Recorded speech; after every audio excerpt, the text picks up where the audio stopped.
Welcome back. This is Robin Minds. Before we went on the break, we were talking about 2022 elections. What issues should we be focusing on? In the words of Fela Kuti, suffer for head, for earth. Enjoy for heaven, right? And it seems like that has been the situation of most Nigerians for the past 2 weeks. They're literally queues for everything. You have to queue to get money, the money that you actually transfer to the bank. You have to queue to get fuel. You have to queue to do everything, literally. 14th of February is a few days away, and even people cannot afford to get money cakes anymore. People cannot afford to buy money flowers. And really, what is happening? Are we mastering the art of suffering? Really? Have Nigerians mastered the art of suffering and smiling? To weigh in on this conversation, I have with me in the studio the project lead, Nigeria Youth Futures Fund, Okpe Orinyowo. Right. Hello, Euro. Good to be here. Good to have you. Also joining us, I have the spokesperson, PDP New Generation, Somto Onuchukwu. Hello, Somto. And joining us is... welcome. Also joining us is the project's director, human rights advocate, the project director, Hub NGR, and a human rights advocate, Rinu Odwola. Hello, thank you for inviting me. I'm glad to be here. Thank you for joining us. So, really, what is happening? Have we mastered the art of suffering? Are we acclimatizing to the fact that you have to pay almost 2,000 naira to make a withdrawal of 10,000 naira at the POS point? Are we getting used to the fact that we have to bribe some people? Not everybody might have to bribe to jump the queue, and they have to pay a certain amount of money for the fuel attendants to put in fuel in their gallons, right? What exactly is happening? Are we getting used to this? Unfortunately, I totally agree with you that it seems like we're getting used to that suffering and smiling, like Fela had said. Interestingly, I was listening to what you were saying earlier, and what you've said is literally been the story of Nigeria for the past decade, that rent-seeking behavior where even citizens ourselves were part of the problem. So sometimes, it's been said that the people get the leaders that they deserve, and sometimes the leaders are a reflection of the people. So we've seen instances where government can have, well-intended policy ill-implemented, but the citizens themselves have this predatory. We have this predatory behavior, and it still comes back to, the national question of there being a unity. Everybody seems to, approach issues from the angle of how can I exploit it? How does it benefit me? So it goes back to the fundamental of us, agreeing on what basis are we Nigerian, what are the values that bind us together, and what are the principles that we're upholding as our national values. So I do agree that it seems that, we've mastered that act, of suffering and smiling as the case may be. I'm going to take it from what you said, that sometimes the citizens, not sometimes, I think most often than not, citizens are a reflection of their leaders, because if we have a strong government that obeys and entrusts the rule of law, what happens is there are consequences for certain actions. So by the time a certain leader is going to jail or is having, sort of resigns because of some sort of crisis and shows that commitment to leadership, you see that the followers will fall in place. By the time we see that the leaders are accountable, you see that the followers will become accountable because they know that the law will catch up with them. But the problem is, I feel like Nigerians know that so long as you have money in this country, you can circumvent the law. And that's the fundamental problem. Now we have 3 or 4 major runners, right? I don't want to say 3. I'd also want to say 4. Right. The PDP, APC, LP, and the NNPP, to the best of my knowledge. Do you think any of these candidates might just be the messiah? Before I move on to the spokesperson of PDP, obviously, I know the person he's supporting, and I also personally think that Rinu is supporting the Labour Party as she has done on Twitter and in public, right? So who do you think might just be the messiah that we're all clamoring for? Right. So let me first say that in view of my position, I'm going to vote in the elections, but I'm going to be apolitical for the purpose of this conversation. I think my interest is really about the issues and what each of the candidates represent. And what we've tried to do over the electioneering period is to advocate, especially to the young population and even the entire country, is that let us make this election issue-based. What are the positions that each of these candidates have represented, and let us go to the polls with our conscience in terms of making it issue-based. What do they stand for as far as employment, as far as security? Who is putting together or putting for the best of ideas? You know, so I would say that those are the important issues, and I would also want to emphasize that irrespective of whoever emerges, right, the voting is not an action in itself. It's a process, right? We must continue to hold them accountable, and absolute power and power in itself corrupts.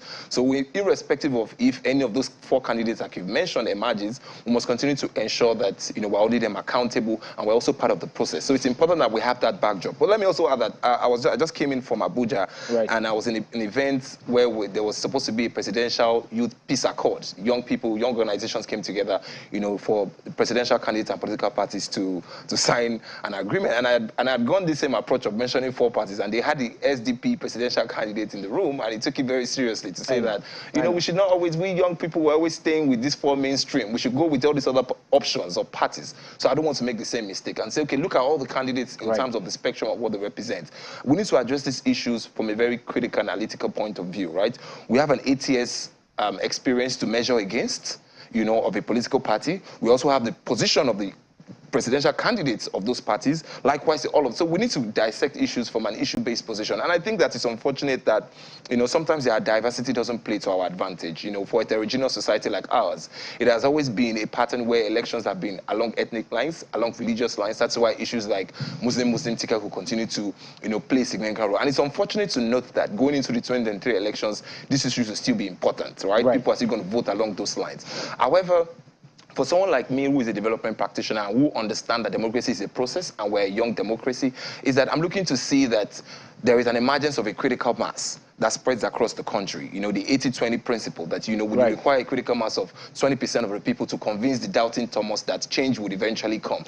So for me, it's really about watching, you know. I will make my decision based on what I think is best and represents the interest of young people in Nigeria, because that's our own position, especially, you know, the aspirations of what we are seeing young people want. Security, I think the previous speaker talked about security, economy, all of these issues. Employment, you know, Nigeria has literally doubled our poverty rates. We have about 26 million people, more people who are in poverty. So these issues will continue to be important, and I think decision making will ultimately be based on who represents our interest the most. Okay, you know, speaking about representing our interest the most, I'm going to quickly speak to Somto. We've had 16 years of PDP, 8 years of your candidate as vice president. Can Atiku deliver? Thank you. The question is very important. I believe Atiku and PDP can deliver on their promises to recover Nigeria. The reason is simple. For this election, you know, you started the conversation by asking what is the election about for each of us.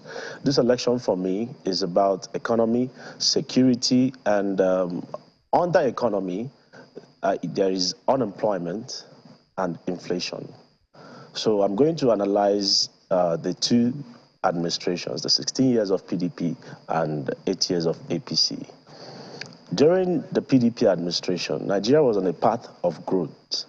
Some people can argue that the path was slow, but there was growth.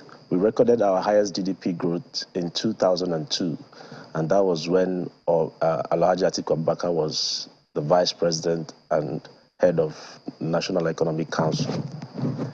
We recorded that growth plus 15%. Meanwhile, under these 8 years of APC, we have witnessed 2 recessions, negative growth, 2 recessions. Then we talk about inflation. The PDP maintained a single-digit inflation for 16 years. The APC took it to over, in fact, we don't even know what it is now, it's over 30%. Unemployment, it was at 11%, now it's 33%. So there is a problem. On insecurity, the PDP was managing insecurity in one region, the Northeast. Under the APC, it has spread across all regions of Nigeria. There is agitations, there is terrorism. In the Southeast, I'm from Anambra. I can no longer go back to my place to celebrate. We now do our celebrations in the city because you may not survive it. In the North Central, in the southwest. Even just yesterday, we had the killing in Castina, northwest. We had the killing in Castina. Bandits attacked over there. So there has been a series of issues under the 8 years of APC. My brother in the Lagos studio, he said we've been facing stuff in the past 2 weeks. It's not just in the past 2 weeks. In the past 8 years has been excruciating for Nigerians. We have suffered so much. We have been through a lot. Let me start even from, is it the handling of the COVID crisis or the Lassa fever crisis? Don't forget that we had Ebola under PDP. And the international community commended Nigeria for the way they handled Ebola. Just a few years later, 2018, under the APC, Lassa fever came and killed almost 100 people. Lassa fever, and it has a cure. When Ebola came, it did not have a cure. So it's about leadership. Okay. It's about leadership. All right, Somto. The APC has failed in all ramifications.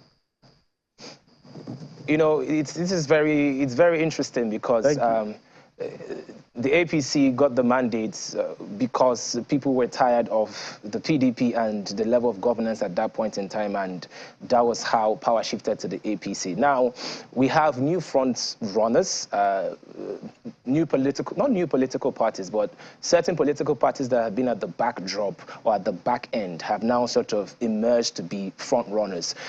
Renu, you're supporting Peter Obi of the Labour Party. Why?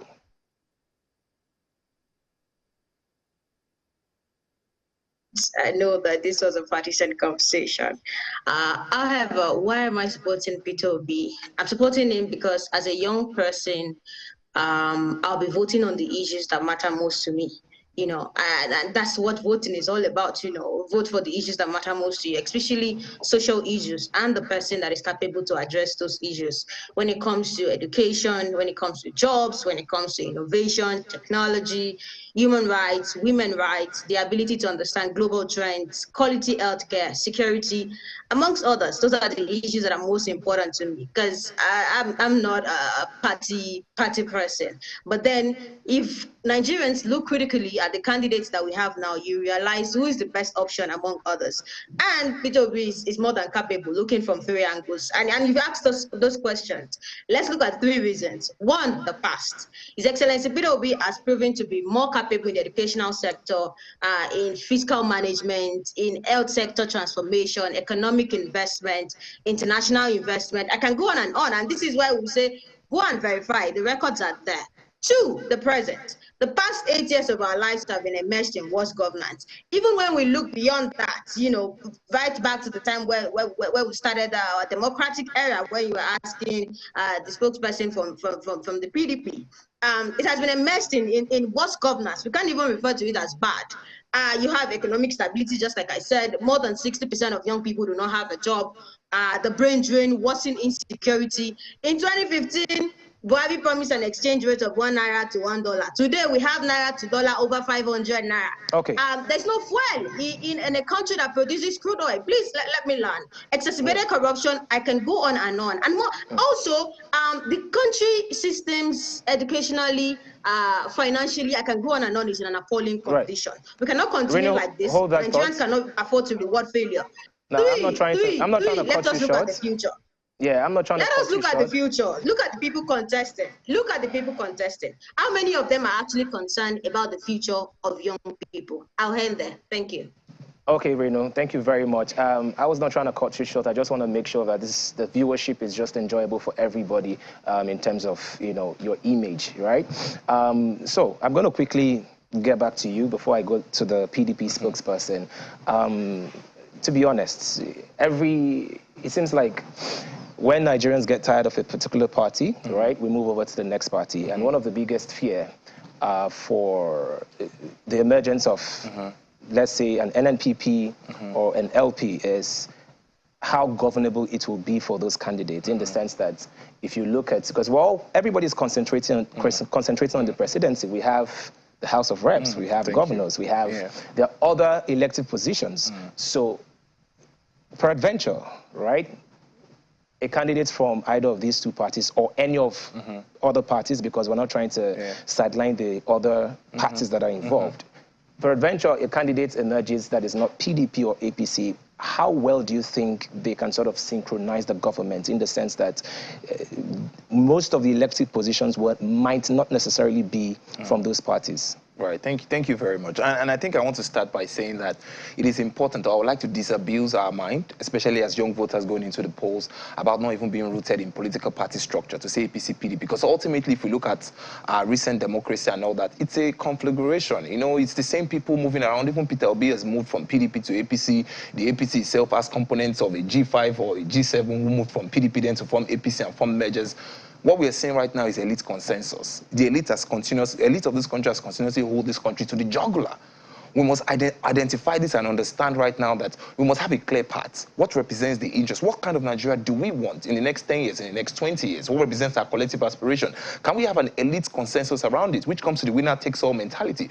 Until the elite of this country come into the agreement that this is our path forward that we agree with. America, the United Kingdom, even China, they have a 50-year master plan, a 60-year master plan. It doesn't matter what party comes in or what kind of government they are running, but there is an agreement on who we are as a nation and where we want to be in 50 years, in 100 years, or in the immediate 30 years. And you mentioned representation at the local level. We need to, which comes back to the question of devaluation, comes back to the question of restructuring. So, right. I beg your pardon, in terms of how do we want to govern ourselves? You know, so I think that a lot of issues come to play in terms of determining these names. I won't be surprised in 2027, another name will come up, LSDPC, and just some people just pack themselves inside and they say that this is what they represent. So let us move beyond that prism of political party for starters, address issues, come together with a clear agenda. One of the things that we have tried to do is, last year we went across the country doing active listening to the voices of young people to say that, what kind of Nigeria do you want to see in 50 years? What kind of Nigeria do you want to see in 20 years? Let us, you know, root these conversations in an agenda and align. So irrespective of who emerges, PDP, APC, Labour Party, you know, we can all, you know, and it's important that they also begin to build that bridge, because the people in PDP and APC are required to move this country forward. And I think the right person to sort of also direct that question to is Renu. Renu, what are your thoughts on this? Should Peter Obi emerge president?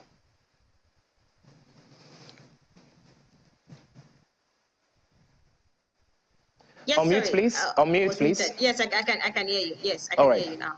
I think that Peter Obi has done it before and he can do it again. When we talk about the issues of the fact that politicians are in one party or the other, just like Okpe said, the issue here is about our country and our country moving forward. It's a given incident to occur in Nigeria elections where politicians move from one party to the other. Haven't we seen governors and politicians who won on the platform of one party and they come to another? We always experience this when we have non-ideological parties and people who are only acting in their own self-interest, people who are serving themselves and their friends, stealing their own share of the national cake, there to kill, to steal, and destroy. However, like I said, Peter Obi has done it before, and until with other parties, you know, when he was governor in Anambra State, and until our political parties structures are reorganized around ideologies and democratic principles that are for the people, by the people, and of the people, where leaders who steal the Commonwealth are punished regardless of what party they are in, where we shun the ideology of join our party and all your crimes shall be forgiven. We all know the kind of parties that have constantly re-echoed this. Then we always have this issue of, can political parties not move, join one party or the other, or can politicians not join one party or the other? However, like I said, Peter Obi has joined it before, and he has asked you and I that the current matter that is on ground right now is our country and our nation, and it's moving forward. The fact that our country is in a state of moral, psychological, financial, physiological crisis. Can go on and on about the issues that are happening. But then the current state is which politician, which leader, which candidate that is currently contesting will create a better future for you and I. And I guess we all know that answer by now. Thank you. All right. Thank you very much, Renu. Some people believe that Atiku is part of the old crop of politicians and might not be able to deliver on his promises because he's part of, you know, the old crop. What do you say to that? Thank you. Before I say anything about that, I want to chip in a little bit on the political party and individual thing. You know, Nigeria is a very big country. Some states in Nigeria are actually bigger than some countries across the world. You know, even in population and size. You know, and so because of that, devolution of power restructuring is the only way to fix Nigeria. No one man can sit in Aso Rock and change things effectively. You cannot be in Abuja and understand what is going on in Anambra perfectly well than the person living in Anambra. This is why I agree with my brother in the studio when he says restructuring and devolution of powers. That is a very important. In fact, at this point, I believe Nigeria has nowhere else to go. APC has brought us to a halt. We have nowhere else to go but to restructure and devolve power. And that brings us to the question of who can restructure, who can devolve power. Why do you think Atiku can restructure? Parties. And I'm sorry to sort of... No one person, no one president can restructure. Because this we've been having this conversation. There's a legislature side. We've been having this conversation for a very long time. You know, and you have to have members there. No, go ahead, go ahead. Be able to effect restructuring. So it's not something you just do on your own. Oh, thank you. It's not something you do on your own. You understand? So we are thinking of, so political parties play a role in governance, a big role. Let's take it back to Obasanjo regime. When President Obasanjo wanted to seek for third tenure, it was PDP that stopped him, his fellow party men. Jonathan's biggest opposition was inside the party as well. But the guys in power right now seems that like they swore an oath of silence while Nigerians were suffering for the past 8 years. And now there is naira scarcity, they are all shouting. It makes the whole clamor for protest suspicious. Because where were they when students stayed at home for 1 year? Where were they when they blocked the borders and caused untold inflation? Where was the protest when they put FS rules that did not allow us to pay school fees for our children abroad? Where was this agitation where people could not even use their cards anywhere? It wasn't there. But now everybody, most of them are in the APC now. The ones, I don't know what they are linked between Naira notes and election. I think it's about vote buying. So I'm not saying that the Naira policy was well thought out. Do you understand? Okay. Because the planning and everything was not done well. That's the hallmark of APC. They don't always just to interrupt you there. When the PDP administration removed subsidy, there were several town hall meetings. Okay, I want us to stay on course. I want us to stay on course. Atiku can do it. I want to stay on course for this conversation because we're looking at this point in time, I think everybody's really tired of the blame game. Okay, APC says it's PDP, PDP says it's APC. I'm just saying, what is the guarantee that Nigerians have that when Atiku gets into power, he will restructure Nigeria? You just said it that no one man has the power to restructure Nigeria. And you're also saying that Atiku will restructure Nigeria. So tell me, what is the guarantee that he will be able to do that? He can. Because he has never said, I will restructure. He said, I think if you watch Atiku's statement, he has always said, I and my party will recover Nigeria, will fix Nigeria. He understands that it's a collective process. It's not something that one person can do.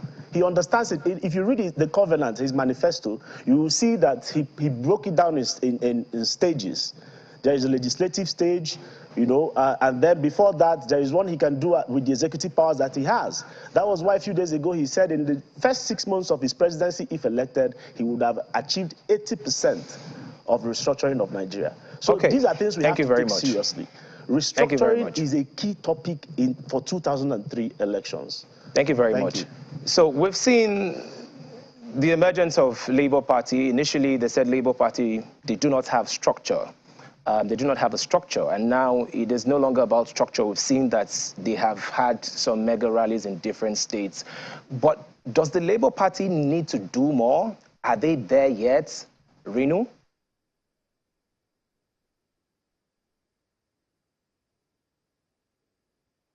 Oh, sorry, again, I was muted. I think that you were asking the question of the structure that we've always asked. For me, I think that when we ask if Labour Party have the structures, comparing to the fact that we've seen them on the street of Nigeria today, we'll see that the structures that have always been defined, we'll probably say the political traditional structures, which are the structures of criminality, the structures of weaponization of poverty, the structure of the politics of MMM, the politics of Ankara and rise to 5,000 naira on top, the politics of thuggery and causing chaos during elections, the patronage system and vote buying structures along religious and ethnic lines, the structures that have failed to move our lives forward, only backward. The structures that have kept us complaining years after years, president after president, leader after leader, and just like you said, that have kept the barrage of complaints and finger pointing back and forth from APC to PDP. No, Peter Obi doesn't have that. But if we're talking about social structure, through grassroots networks, trade unions, market association, cooperative, yes, he has that. And also, there is a new demographic of new voters who will undoubtedly pose a challenge to the old structures and create a shift. Just like Peter Obi will say, the people are truly the structure. However, if suffering cannot detach the people from the oppressors, then it's our fate. Do I think that Peter Obi can win? Only Nigerians can stop Peter Obi from winning the 2023 elections. It's up to Nigerians who must understand that we cannot reward failure again. I mean, you were asking one other speaker the other time regarding the fuel queues and the Naira queues and all of that. The fact that Nigerians cannot even withdraw their own money again. So will the people who want good governance prevail? Or will we discover that many Nigerians just choose bad governance themselves? The 2023 elections will provide evidence of our own role. Whether we are victims or accomplices, because who we elect affects whether we have jobs or not, whether we have good roads, whether we have hospitals or not. It has serious consequences. Who you elect will determine whether you spend the next 4 years in darkness, hustling for petrol to fuel your generator. So, I mean, it's up to Nigerians. Only Nigerians can stop Peter Obi from winning the 2023 elections. That's why the so-called structures that have been called so far. Thank you very much, Reno. Up there. It's 20 days. It's literally 20 days. What should we expect? So, I mean, let me first start by saying that I find what Peter Obi has done to be quite inspirational within a short period of time. And I think that his candidacy and what the Labour Party is doing right now portends hope for even the concept of independent candidacy, and the fact that somebody can emerge and have a cross-cutting appeal across the country, I think is very good for our democracy. And I think such movements should be encouraged by every means. And I definitely want the best man to win. But ultimately, most importantly, my concern is really around, irrespective of who emerges, are we able to form a government of national unity? Are we able to, agree to the polls that reflects a result that might not necessarily be our candidates, and be able to drop those negative energies we have around each other? The elections are so heated up that it fans the embers of division, and there's no country that can move forward without a certain level of understanding of our commonness, that we have more alike. So even if a party or a presidential candidate has a simple majority or has a total majority and declares, there's going to be a significant number, millions of Nigerians who did not vote for him. And if they do not agree or align that this next 4 years, can we give this person a chance to govern in the interest of all of us, we're going to have a problem. Right. So ultimately, irrespective of the popular appeal, there's going to be people on the other side. And it's really about building bridges. So for me as a person, and for us, I believe that our eyes is set on how do we come together as a country to move this nation forward and continuously vote, whoever emerges at the end of the day. Are we able to heal our wounds and our differences and come together and see how well we want to support this person to take us to see how well they govern over the next 4 years before we have a referendum on them? So 2 things are important for me going into these elections. I want to see how well we have matured as a country in terms of our ability to organize around the candidacy and what we represent across the country, cross-cutting appeal. And I think young people have that potential. And I'm looking forward to see how that happens. The second one right now is what I spoke about in terms of, can we as voters going into the polls, we must go with a sense of patriotism, a sense of unity to accept whatever the outcome, even if it's not to our will. And it is also the responsibility for whoever emerges in terms of a political candidate to start to have plans around healing this country, because this country needs healing. That would be my closing remark.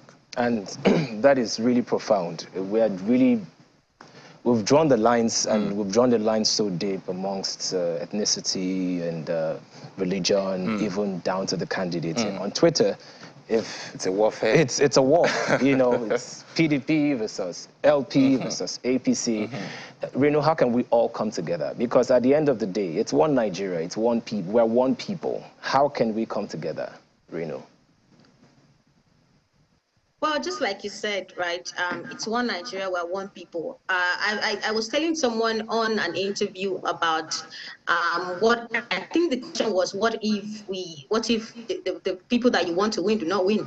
And Okwe has answered it all, that it's all about, our country first. We have to put our country first regardless of everything.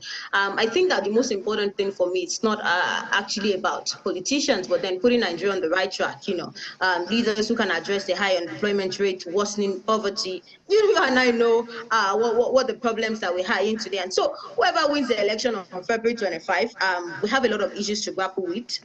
And so the new president must make reforms in every sector a priority, with a special focus on the security sector, civil service sectors, work on investments in health, in electricity, in agriculture, in education, and a lot of other things that are going on. It is possible to have a working country.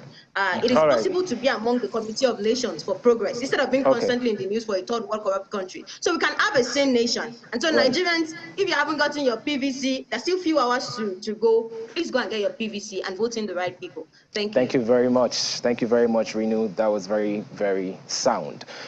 Somto, final words. Your candidate has quite an experience. Yeah, thank you. 8 years. And so what is your closing remark, and how do you think we can all come together, irrespective of the fact that we are divided amongst different lines? How can we come together? I'll start my closing remarks by saying the blame game, or what you call the blame game, is necessary because election is a referendum on the incumbent. Nigerians should, at this point, compare how they fared before 2015 to how they fared from 2015 to 2023. So this is what election is about. If you feel the PDP did better and the APC did worse, of course you go with the PDP. If you feel the APC did better, you can stay with them. But we all know the answer to that. That said, only one candidate, on your issue or on your question about uniting everybody, only one candidate has promised to run a government of national unity, and that's Atiku Abubakar. Only one candidate has the experience of running a government of national unity. What is a government of national unity? Atiku is promising that when he wins, he's going to bring all the political parties together, like they did under Obasanjo. Okay. They did it under Obasanjo when he was vice president. Thank you very much. So there's experience here. There's experience in uniting Nigeria. There's experience in speaking diversity, which is what Nigerian language should be. All right, Nigerian. Somto, we're out of time. That diversity to ourselves. We must be able to unite. Thank you so much for joining us, and I really admire your passion. Well done. Okay, thank you so much for joining us. I appreciate you, Okbe, and also I appreciate you, Reno. We've had such an amazing conversation right here on Robin Minds.